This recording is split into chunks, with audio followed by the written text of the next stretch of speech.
وہی مٹی پھر کھنکھناتی ہوئی مٹی بن گئی. یعنی یہ مٹی کی کئی شکلیں ہیں، ترتیب وار مٹی کی شکل بدل رہی ہے. جب کھنکھناتی ہوئی مٹی بنی تو اللہ تعالیٰ نے اسی مٹی سے آدم علیہ السلام کا ڈھانچہ بنایا اور پھر اس میں روح پھونکا تو حضرت آدم علیہ السلام انسانی شکل میں آ گئے.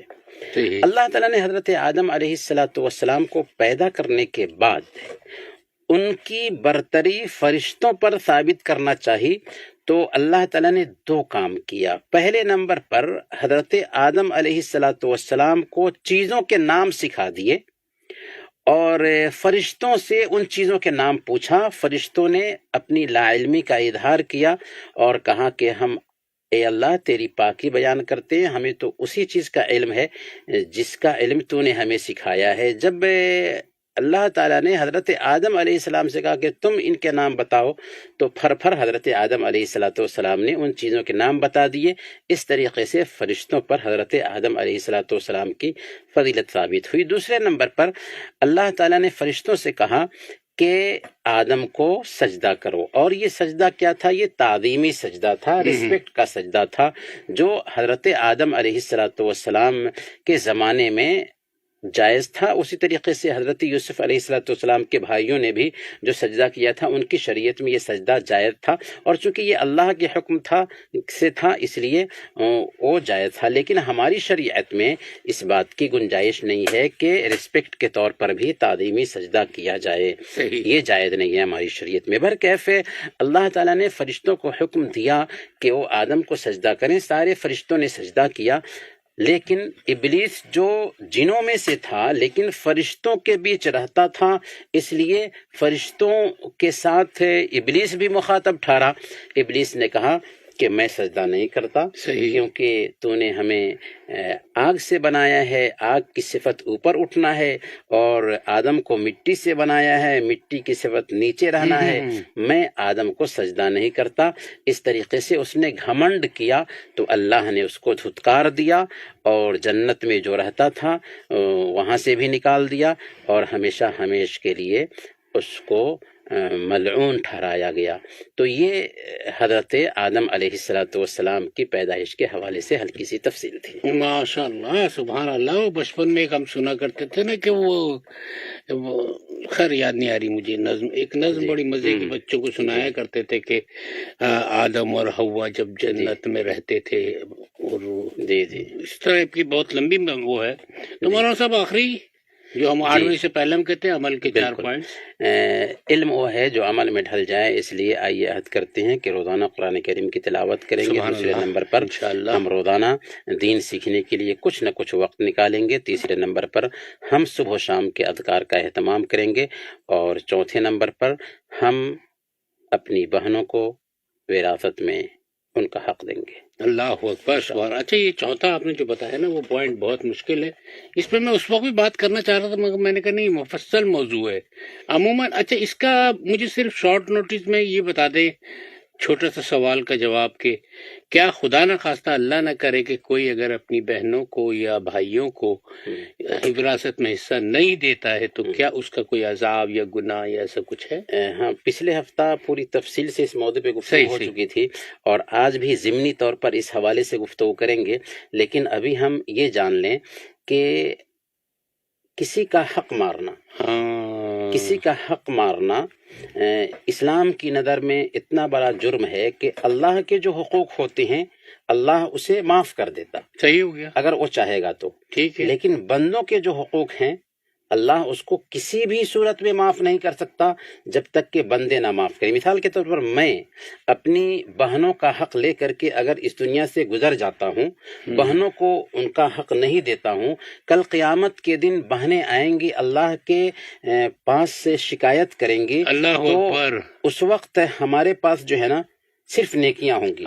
وہ ایسی نیکیاں ہوں گی کہ میرا بیٹا آئے گا تو میں اپنے بیٹے کو دینے کے لیے تیار نہیں ہوں گا، بیوی کو دینے کے لیے تیار نہیں ہوں گا، لیکن میری بہنیں وہ نیکیاں لے کر کے جائیں گی کیونکہ میرے پاس میں پیسے نہیں ہوں گے. آج ہم کیا کر رہے ہیں کہ بہنوں کا حق چھین کر کے بیٹوں کو دے رہے ہیں، حالانکہ اسی بیٹے کو ایک نیکی دینے کے لیے تیار نہیں ہوں گے اور ساری نیکی ہماری بہنیں لے کر کے چلی جائیں گی.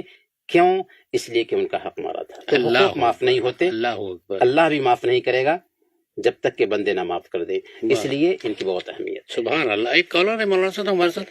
ہیلو السلام علیکم ورحمۃ اللہ وبرکاتہ. وعلیکم السلام ورحمۃ اللہ وبرکاتہ. نام کیا ہے آپ کا؟ امیرہ. ہاں امیرہ، آج ماشاء تو اللہ، امیر. اکتوبر کی ونر ہیں آپ تو. آپ نے سنا اس چیز کو؟ کیسا لگا آپ کو بہت سن کر؟ مبارک ہو، ماشاء اللہ. بہت شکریہ. اچھا، زور سے ہنسی تھی یا خوش ہوئی تھی، تالی بجائی تھی؟ کچھ ریئیکشن بتائیں اپنا. ماشاء اللہ. چلے مولانا صاحب سوال پوچھ لیں. امیرہ، سونے سے پہلے کی دعا بتائیے. اللہم بسمک اموت واحیا. ماشاء اللہ، بہت خوب. سبحان بہت اللہ سبحان اللہ. اس کا ایک مطلب کالر- ہوتا ہے کہ ہم تیرے نام سے سوتے ہیں، یا تیرے نام سے. یعنی مرتے ہیں اور تیرے ہی نام سے زندہ ہوتے ہیں. جی، ایک کالر اور بھی ہمارے ساتھ. ہیلو السلام علیکم ورحمۃ اللہ وبرکاتہ. وعلیکم السلام ورحمۃ اللہ وبرکاتہ. نام کیا ہے آپ کا؟